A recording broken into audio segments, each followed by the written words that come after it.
What's that? Thoughts on cool stuff. Cool things are occurring. So, yeah, I think finding a place to put this would be cool though. So, possibly here. Yeah, so, okay, great. So,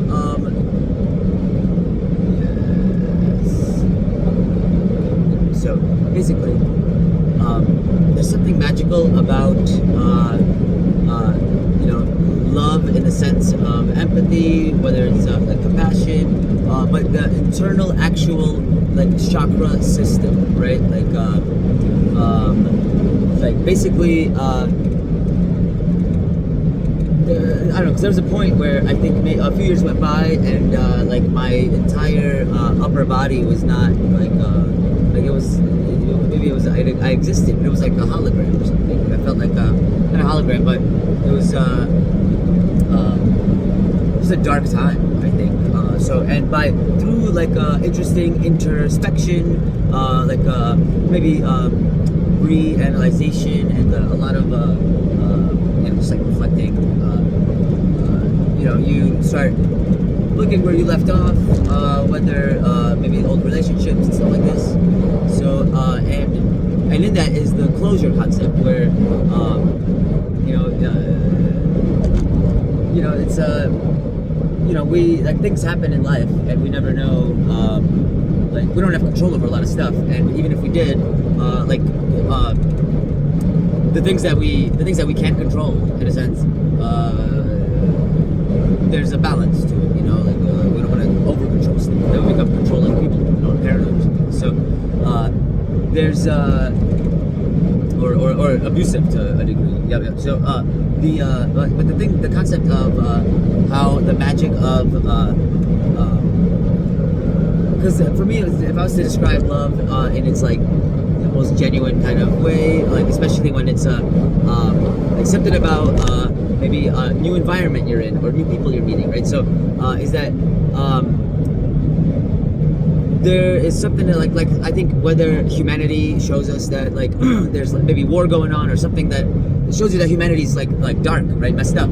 So but then people give you faith in humanity, and I think that's what happens with like there's people I'll meet where I'm like, wow, that's interesting. So I think that and how it happens is that I think early on when people first are leaving the house as a youth, you get to know other people, and love is actually something that I think before it becomes like an unconditional and like a more like where the empathy and compassion are actually understood. Before that, it is a possessive thing a lot of the time, because especially with like puberty's kicking in when you're going through when you're like when you're in high school and stuff. So during that time when people are having a lot of their first interactions, relationships with people, there's zero ability to control the emotions and all this stuff, and it's all new, So I think that's what emotions are for. Really, they're there not as just guidelines on like, oh, this is what you're feeling, but to be studied.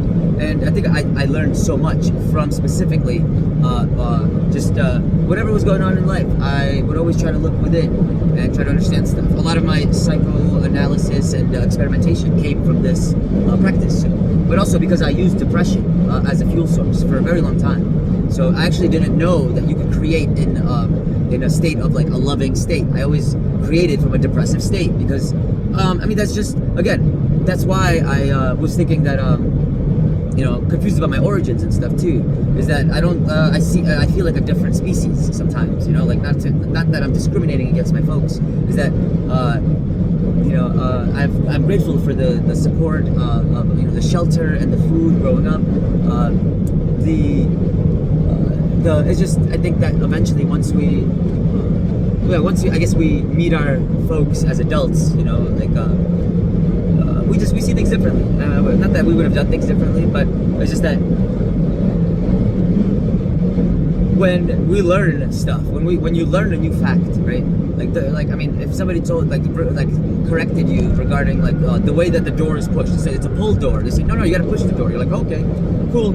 Whoops, I made a mistake. I guess I got to push the door.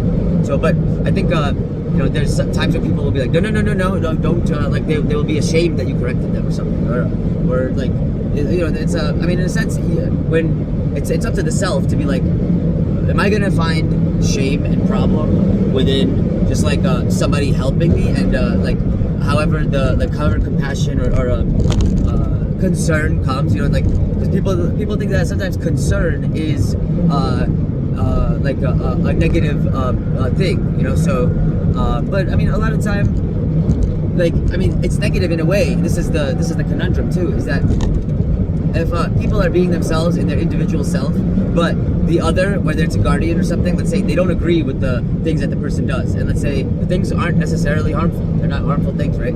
So but because there's identity problems or like acceptance of it, identity issues, then you just have like a strange thing that it's gonna create a strange relationship, so, and the person won't feel like, doesn't feel like it's a problem to be themselves, so yep. And with the most coolest thing that I realized about like the most genuine unconditional kind of energetic love is that however life shifts and changes and stuff like this, is that things that in a sense used to have power over you, such as jealousy, things that would make you feel like envious, jealous, like maybe resentful, hurtful, like any of these things, but instead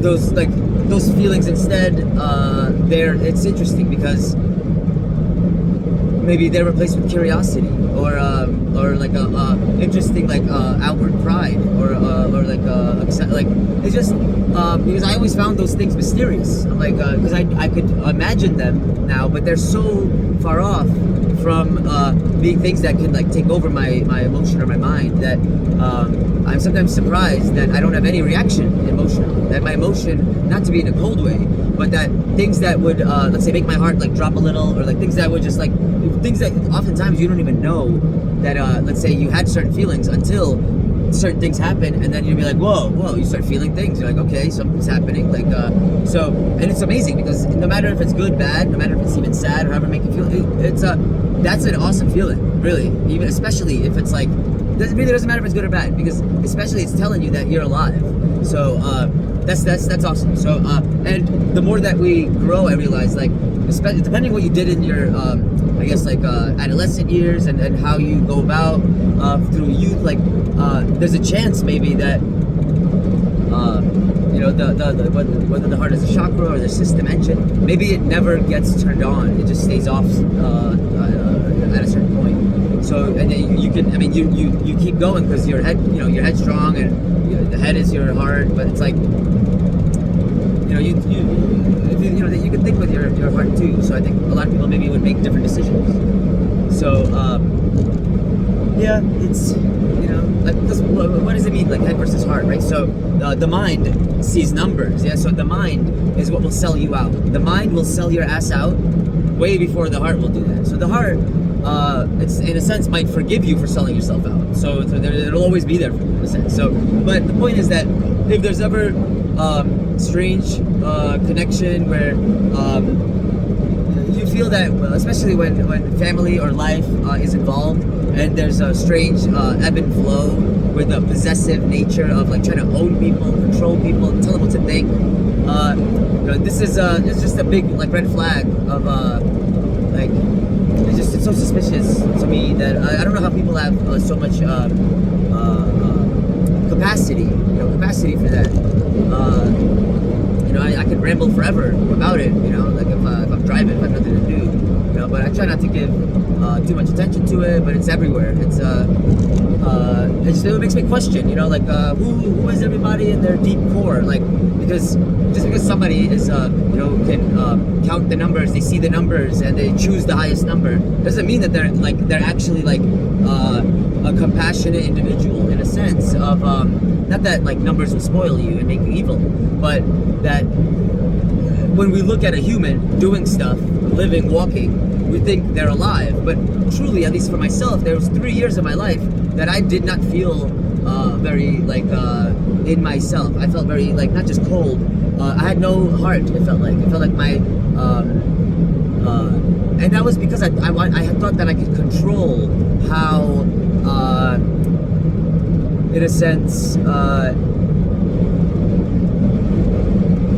well, it's because of how situations come about. I think whether it's closure, making amends, like there's things like this, right? So I think part of like moving forward is that it's really hard to move forward if you're like running from something or something like this. So, and I think that no matter what, like especially if relationships end on a weird note where you just kind of like, let's say you gotta like block each other and just like never talk for like ever or something. So it leaves no room for some closure. So not that you want to get back together, but and closure is important. Really, all it takes is really just like maybe a letter or something. But in that, that is the beginning of how the heart wakes back up, because it doesn't mean like, and that's only obviously if I'm talking about like maybe a serious relationship, like let's say, especially if somebody who was a friend for like 5-10 years, so those things, because you grew together and there's a karmatic trade.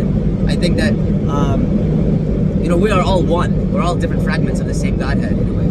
So the more that we reflect and bounce off with ideas and spirit energy and all this stuff, we're becoming entangled. So it doesn't mean that we owe each other anything, but to yourself, and in order to be able to move on from stuff, I realized it's really important to check yourself, see things in different lights, but there is a fine line between like conforming and because the fear is not just not that it just exists. I mean, it's real, it exists, and it has a purpose. But you don't want to just fear everything and always give in to fear. You want to challenge it, understand it, and take note of it, and like in a sense respect it when it is needed, when it has a place. So it's but I mean, is fear the absence of love? Is that how it works? Because in order to try to understand something, to try to see something differently, you have to want to do that. And what is love but giving time and energy to something, right? So you try to give time and energy, curiosity, and you want to and I think in that, I think when you go about the idea of love through a curious mind of just curiosity, you feel attraction, and maybe there's magnetism, and then there's curiosity. So I think with that, it's you will learn so much about yourself, because through that you're able to reflect about yourself. You're able to reflect on your old self, past self, other options that you might take, and it just gives you a broader horizon on how to be and live and feel. So and I a lot of my origin study, like as I dig into my past and try to understand where I'm from and who my people are and stuff, it's not to bring anybody down in a way. I had a moment where I think I was coming to terms with stuff, so maybe but it's more about my my evolution and growth, because I realized the people around me aren't growing, so they're not changing. They're not, they're, especially if they're nasty people, they're behaving nasty.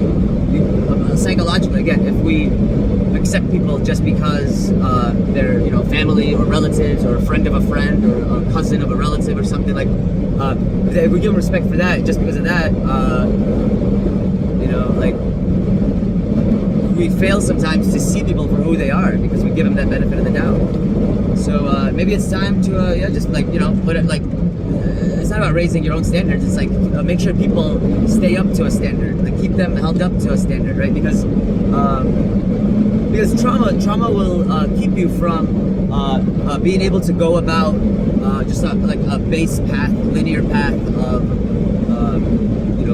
getting to know people, how they might get to know you, or just like any normal path. Like trauma will corrupt your like anything near a normal average kind of a communicative ability. Trauma will fuck that shit up. It'll make it unable for you to listen, unable for you to respond normally, but in that, it's I think it's important that, like, obviously if if a certain level of trauma causes you to want to hurt yourself, that's terrible, and you should definitely seek help, because maybe it's there's like therapy for this, so there's no reason that it should go to that limit, to that extent. in a way that if trauma just raises questions about like why is the world this way, or just to make sense of how we got to where we are, and so. But I think in that, if all it does is raise curiosity, it makes you like challenge people around you to, in a sense, not to like prove something, but for you to be sure of who you are and yourself, and whether let's say that maybe like whether there's a deception in like where you come from. So that's maybe a little paranoid, maybe a little strange, but it's not. I don't think it's wrong. I think there's a reason for everything. So my reason for wanting DNA tests and stuff, and to see my origin and stuff, with my folks, is because I offered it to them. I offered it to them with love and compassion, because I heard a podcast, Huberman Lab. It was a commercial, and they say that hey, they take DNA tests, they combine blood work from like a doctor. You give blood work, DNA, you can put it in an AI program thing, and it tells you if you have genetic disorders, or if you stuff like this, how metabolism's going. And like they didn't want to do it, and I thought it was strange because they brought their like the supposed father's parents, they brought them here to this country for health, to extend their life. Yeah, they extended their life. I mean, maybe the quality of life was different, than where they were, because they were in the land, So as people don't think about, it's weird. It's the strange thing about the, I don't know if it's just a Soviet mind of the man or something, but if there's any compassion, it's usually like vague and towards like maybe the elder man figure. But that's why I just got really confused because. The family is like so spread out, so split up, supposed family, and the lack of like stories from before and where they're from, so a lot of things stopped adding up, got strange. So but even before all that happened, I was just like, hey, happy anniversary, parents. I saw this thing online. I want I want you to live like 20, 30, 40, 50 years longer. I want you to live as long as possible. I love y'all. Let's do this DNA test, and we'll see if you have any maybe grandpa's he had gallbladder cancer, lung cancer. So maybe some of these things are hereditary. So we should find out, and then see maybe change diet and stuff. See how metabolism's going, because like you go to the doctor, they say cholesterol, but that doesn't really. That's all you can really get from those people. You need to take the numbers, the actual blood work papers, and put them in a computer, and then the AI will tell you what's up. So it's new stuff. I was like, wow, it's amazing. And I thought that if they brought their own parents to this country for health, right, then they themselves should wanna what? I'm not telling them to leave the country. I'm telling them just do a DNA test. What is there to lose? So, but I know that there's some people, some cultures even, are like banned from doing DNA tests, and you wonder why. Maybe there's suspicion, maybe there's something they don't want you to find out, according to some. I mean, that's exactly what it is. So, but I mean, I come with it, in love. I came at it with love. I was like, yo, what up? This is as much of curiosity. It's also for health. I guess that's Nastarovia, the Russian for health. I guess that is like a curse or like a taboo these days or something, or maybe they're I don't know. Yeah, strange stuff. So so in a sense, as I study the idea of compassion, and I try to have compassion and forgiveness for the people that are closest to me, I realize that is my fault. That because I believed that my folks had my best interest, and that they were, whether related or whatever, like that. It's like a trust fall. You wait for somebody to fall, but then they move out of the way and you fall and hit your head. So it's like, how many times is that gonna happen, right? And then they would lie and say, but no, I held you up, and they would lie, and I'm like, and then they would tell like my brother, how many times did we pick him up when he was falling? And we told him trust fall, we picked him up. No, they didn't. That's the thing. They didn't. And then when I said hey, I found God, I got locked up. I came back. I'm like, I found God, and they would say, no, you didn't. No. Did God buy you a ticket for the bus? So obviously you can tell that you can tell where the mind is and where the heart is, like and what's selling out is. There's always people will always look towards the dollar, power of the dollar and the money, as opposed to like actual human life or maybe spirituality, stuff like this. So, and it kind of tells me like, oh shit, maybe somebody like regrets maybe not like studying more in isolation.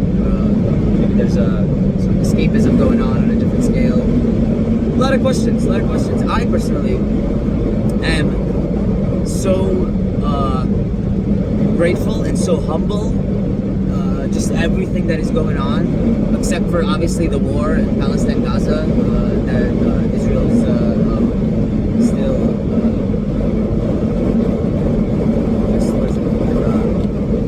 carpet bombing, doing just like atrocities to tent villages, hospital villages, all this stuff.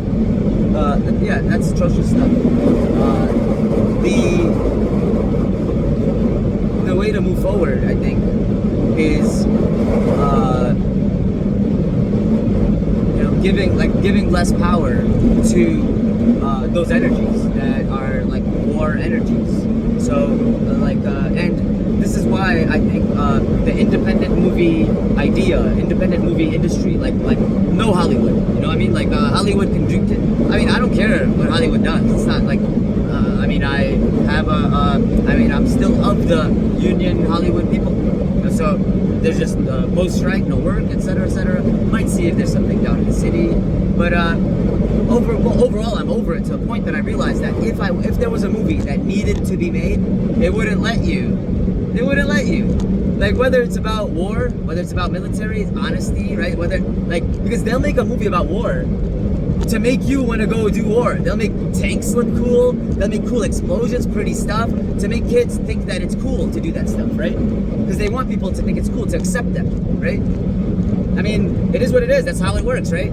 Like, if you said, hey, I'm making a movie about this, and they're like, oh, I'm sure some people will come up to you, some executives, and be like, hey, why don't you do this? Put these specific things in there, and we'll give you more funding, So, and people sell out to that stuff. So, I don't want to do that. I'd rather struggle more and maybe make a movie the hard way, right? With actual talented people and not like sell out corpse and shit like that. And maybe a little AI or not.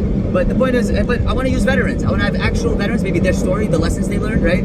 But more importantly, I want to make a movie that inspires people to not go to war, or to, in a sense, not about not defending the land, but trying to change the world consciousness on showing you that really what is war. It's just people who are posing, most likely, like in a sense, like imagine if your parents are not your parents and they pretend that they're your parents, right? And they just make you and your let's say you're the like brother, sister, you have sibling, and they make you fight each other. They just like constantly make you bicker. They never bring you all together as a unity, and like they always have you pick sides, saying, look, they're doing this better, do be like them. Like, so there's things that really psychologically are not healthy for them. Like you make them just divide and conquer.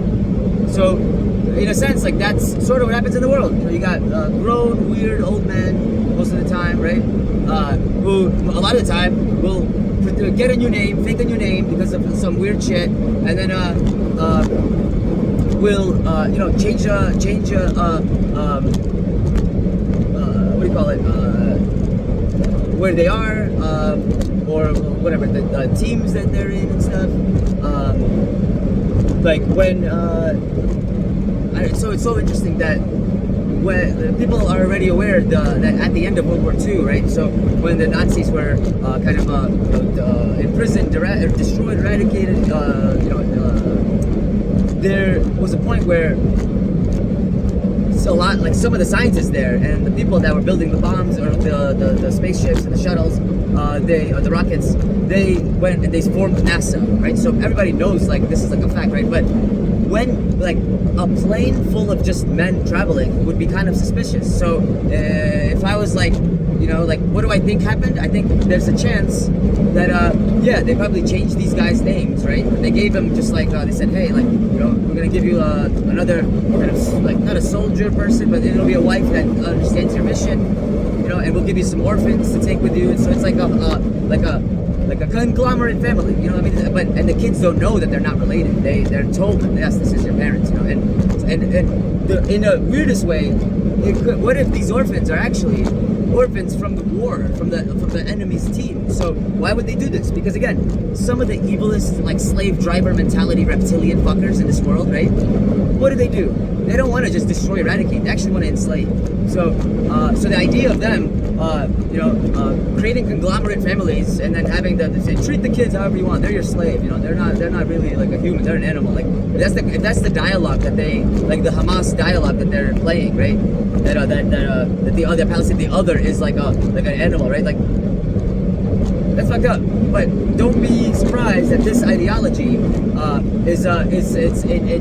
it sprouts in various places and from various sources, and I think really it's a free-form idea that starts from not like just like an atheism, kind of a closed-off, non-spiritual kind of a upbringing. Yeah, so I mean, it's not just the kind of, but really, yeah, it's the type of upbringing.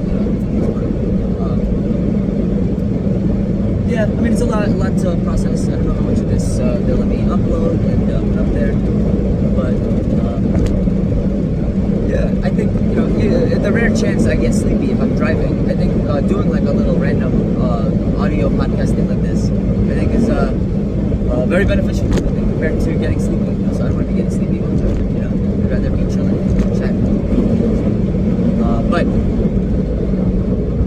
getting thoughts in order and I've made a topic list, and it's in my head. So I mean, it's not like a lot of my kind of things that I have to figure out about who I am and what's going on with my relatives and stuff and what's up with that. It's just like, because there's so much mystery and things that I don't know and I don't have proof of. And then also their actions and their reactions to some of the stuff, right? That it makes me it makes me start thinking of what if this, right? So I come up with some scenarios and I'm like, whoa, because some of those scenarios are like very likely, and I'm like, whoa, that explains all this other stuff. But I'm not here to like pick a random idea and say that's true. I'd rather find the truth and try to uncover it and prove it, right?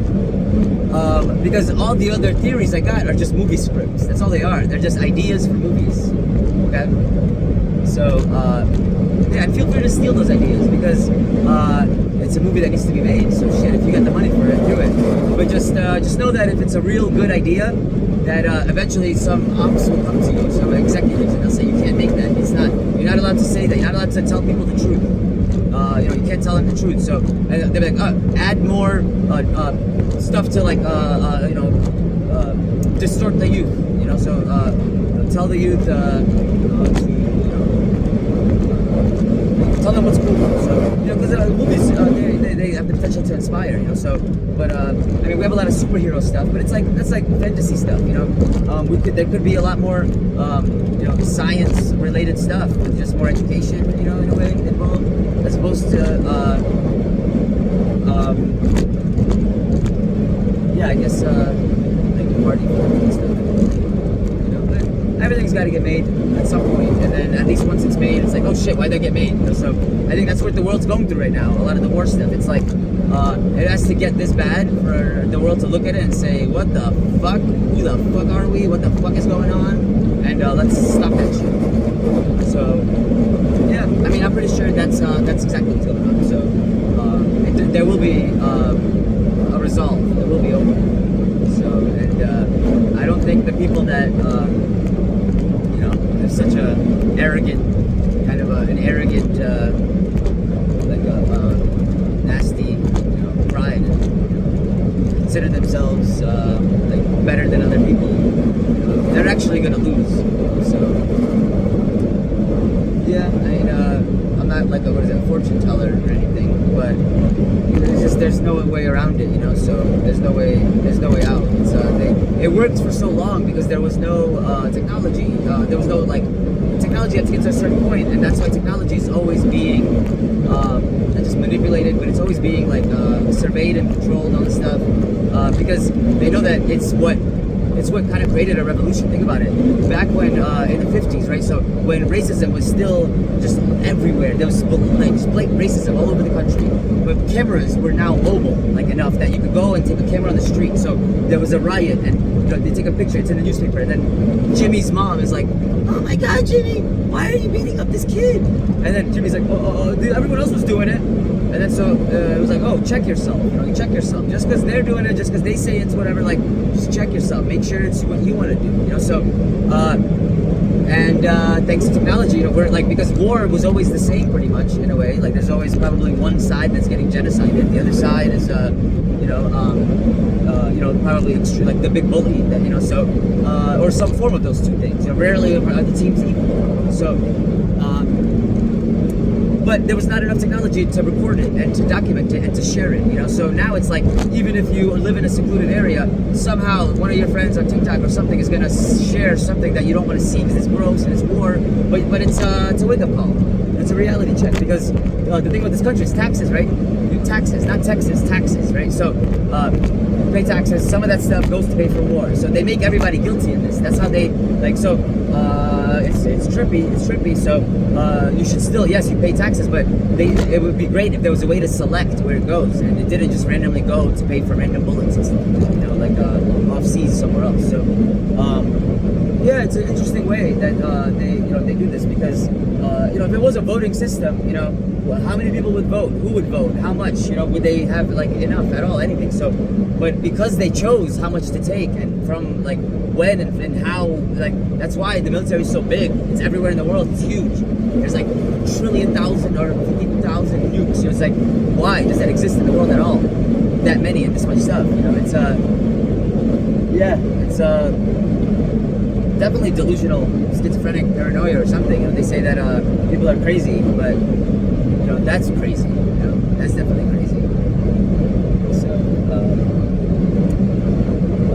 but you gotta have like, what is faith in its general sense of the higher power, right? You give your faith to a higher power, not just because it's cool, right? Not just because I saw everyone else is doing it, but you do it to give yourself peace, right? So if I didn't have a higher power that I believed in, whether it's aliens or super god or some energy or the universe, right? Like, then the fact that war is going on all the time, it's it would tear me apart, and I'd be unable to do any kind of any work. I wouldn't be able to focus. So, but I do have a belief, or at least I have faith that not just a reason for everything, but that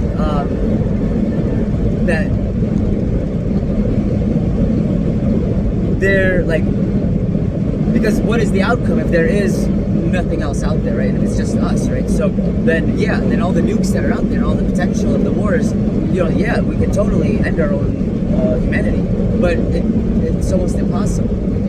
If you have any belief, let's say you believe in aliens, there's enough evidence now that UFOs have visited like military bases, and in fact at times they have initiated launch codes and then stopped them, or they stopped them, made it impossible to launch codes, like, to do testing and launch them. So if that was an accident or an illusion, I don't know, but the point is that it might be so that eventually somebody tries to press the button and end the thing, but then their aliens show up and they say no. Like the last time in Jersey, there was all these things flying around.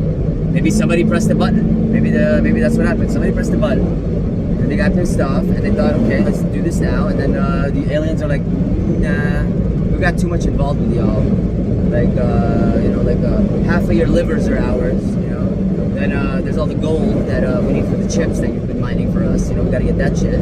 So they need us in a sense. So we just gotta, but they don't want us knowing what we're doing, because then what they got us for to do. So and I really do think that some of the Anunnaki tale, it's a fun way to look at stuff.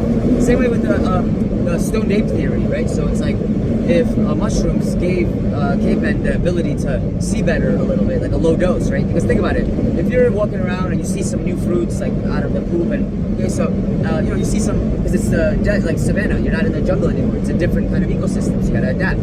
There's no fruit trees, there's no berries or anything. So, but you eat like one mushroom, maybe a piece of it, you bite it because you don't know if it's poisonous, and I'm sure that even then you don't have to be taught. By then you've already eaten some poisonous and had problems. So. maybe you eat a little bit, and it's like, wow, a light effect where colors become more vibrant. Your vision is a little more acute. Details become more sharp. Your vision is literally improved. The brain is what sees, not the eyes. So your literal eye vision is not improved, but the brain, the processing of the vision is improved. The information coming in is more potent. It's more, it's just different. And it's, so once the first cave person or ancient human was walking around and ate a mushroom grown out of a cow poop, and had a light hallucinogenic effect. Of course, they realized probably, wow, that must have been the mushroom. So maybe they came back to the fire with like they caught a deer or whatever, an animal. They're like, they figured out a new way to hunt because they realized that they just got smarter. They started thinking differently. There's many things like it helped them see better, but also helped them hunt better. And this is some of the zodiac theory kind of information. So once they realized that, wow, they're like, I'm gonna bring back, whatever they hunted and bring back some of these other mushrooms they found to the other cave people by the fire at night. Booga booga booga. They started telling them stories like, booga booga booga, I ate this thing, then I was able to hunt better. And they're like, oh wow, so everyone eats like 5 of them instead of 1, and then they have a totally different experience. And they meet God and they start trying to explain, like, I start scribbling, trying to write shit down, and there's no writing. There's no such thing as writing. But look at the cave paintings. You got scribbles. You got little things that I've seen that shit. People do that shit when they're tripping balls and they fucking need something to do. They start scribbling doodles and shit. Everybody does it. So, or even if you're just hanging out. But that's because you already know language. You already know writing. It's of the writing mind. So that was before the writing mind. That was what created the modern human. So